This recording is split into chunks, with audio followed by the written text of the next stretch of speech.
आता बातमी कोकणात आहे। मुंबई गोवा महामार्गावरील खचलेले रस्ते, अपूर्ण कामं आणि उपलब्ध मार्गांवरील खड्डे यामुळे प्रवासी प्रचंड त्रस्त झाले। गेली अनेक वर्ष या मार्गाचं काम सुरू आहे, मात्र अजूनही हा प्रकल्प पूर्ण होऊ शकलेला नाहीये।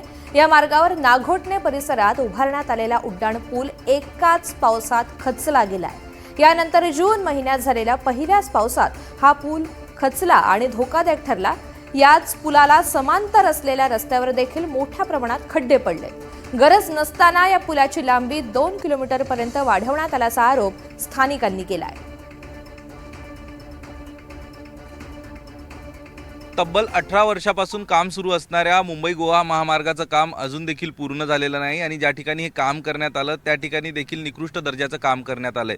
मी नागोठण्याच्या उड्डाण पुलावरती आहोत आणि नागोठण्याचा उड्डाण पूल सुरू झाल्यानंतर 2 महिन्यात पहिल्याच पावसात खचला, माती वाहून गेली, भेगा पडल्या आणि हा पूल धोकादायक झालेला आहे। स्थानिक या ठिकाणचे स्थानिक रहिवासी नागरिक आहे ज्यांच्या माध्यमातून या रस्त्याबाबत वेळोवेळी प्रश्न उपस्थित करण्यात आले होते, त्यांच्याशी आपण आता बातचीत करणार आहेत। काका, तुम्ही मला सांगा, या सगळ्या संदर्भात तुम्ही काय पत्रव्यवहार केला होता, काय भूमिका घेतली होती आणि सुरू झाल्यानंतर अवघ्या 2 महिन्यातच हा पूल बंद पडला? आम्ही पत्रव्यवहार केला नव्हता, मात्र या ठिकाणी आमचे भोसले शिवेंद्रजी भोसले हे ज्यावेळेला यांनी व्हिजिट केली, मंत्री आले होते ह्या सगळ्या रस्त्याची पाहणी करायला, त्यावेळेला आवर्जून उपस्थित राहून आम्ही त्यांच्या नजरेसमोर आणला की हा जो रस्ता झालेला आहे हा एकदम चुकीचा रस्ता झालेला आहे।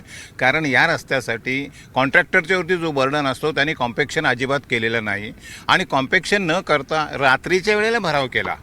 इथे माती अवेलेबल नाही असं कारण दाखवलं। रात्री भराव करताना त्याच्यामध्ये मोठे मोठे बोल्डर्स टाकले, जेव्हा की 1 इंचाचा खडीसुद्धा चालत नाही, ज्याच्यामुळे एअर लॉक होतं आणि मग कालांतराने तो रस्ता खचून त्याच्यातनं मग पाणी पास होतं आणि पुढे तो कोसळतो।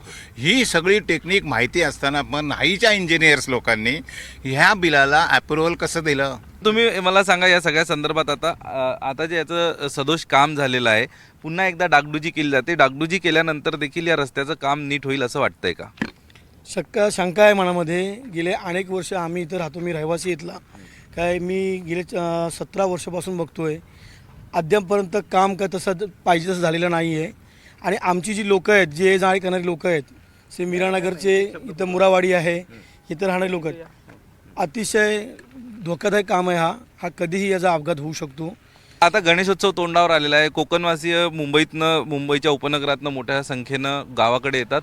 काय परिस्थिती असते या ठिकाणची आणि हा पूल जर सुरू झाला नाही गणेशोत्सवापूर्वी तर कसं बघता तुम्ही या रस्त्याच्या वाहतूक कोंडीकडे? गणेश उत्सवापुरती जर हा ब्रिज चालू झाला नाही तर अतिशय ट्रॅफिक जाम होईल, खूप ट्रॅफिक जाम होईल, गणेश भक्तांना खूप त्रास होईल। गणेश भक्त जे आहेत हे जेव्हा निघतात कोकणात जायला तर त्यांना खूप त्रास होतो, भयंकर त्रास होतो खड्ड्यांच्या। ह्याच्यात महत्त्वाचा एकच भाग आहे, एवढ्या मोठ्या ब्रिजची गरज नव्हती। लांबीने हा ब्रिज 200-500 फुटावर डंप व्हायला पाहिजे होता, तसं झालं नाही। हा 500 मीटरच्या पुढे डंप झाला, इंद्रप्रस्थाला सुरू होतो आणि कामत गोविंदाला संपतो। एवढ्या मोठ्या ब्रिजची गरज काय होती इथे? किती लांबीचा असेल साधारण? आता या ठिकाणी ही जवळजवळ लांबी आहे, ही 2 किलोमीटरची लांबी आहे। कशासाठी 2000 मीटरची लांबी घेतली आहे ब्रिजसाठी?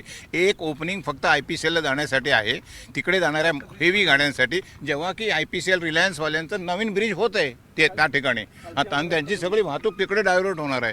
त्याचा कारण पुढे करून ह्यांनी जी एस्टिमेट वाढवून शासनाचा लॉस केलेला आहे। ह्या सगळ्या ह्याच्यामध्ये ते कॉन्ट्रॅक्टर पण त्याच्यामध्ये इन्व्हॉल्व आहेत आणि त्याच्यामध्ये राजकीय आमचे पुढारी पण आहेत। टोपो शीट बनली ती का नाही पब्लिकला सगळ्यांना दाखवली की हा ब्रिज अशा पद्धतीने जाणार? लोकांनी विरोध केला असता, इथे ओपनिंग द्यायला पाहिजे। हा गाव इथे आहे मीरानगर, इथे आता 150 ते 200 साधारणपणे 150 ते 200 घराची वस्ती आहे। लोक जात आहेत, सगळे विद्यार्थी शिकायला जात आहेत, यांना जायला यायला रस्ता नाही आहे, मुरावाडीला जायला यायला रस्ता नाही आहे। तुम्ही थोडा फिरा, तुमच्या लक्षात येईल की कशा पद्धतीने व्हायला पाहिजे होतं। आपण बघतोय चुकीच्या पद्धतीने झालेल्या ब्रिजचा कुठलाही उपयोग होणार नाही अशी प्रतिक्रिया या ठिकाणी स्थानिक ग्रामस्थांच्या माध्यमातून दिली जाते।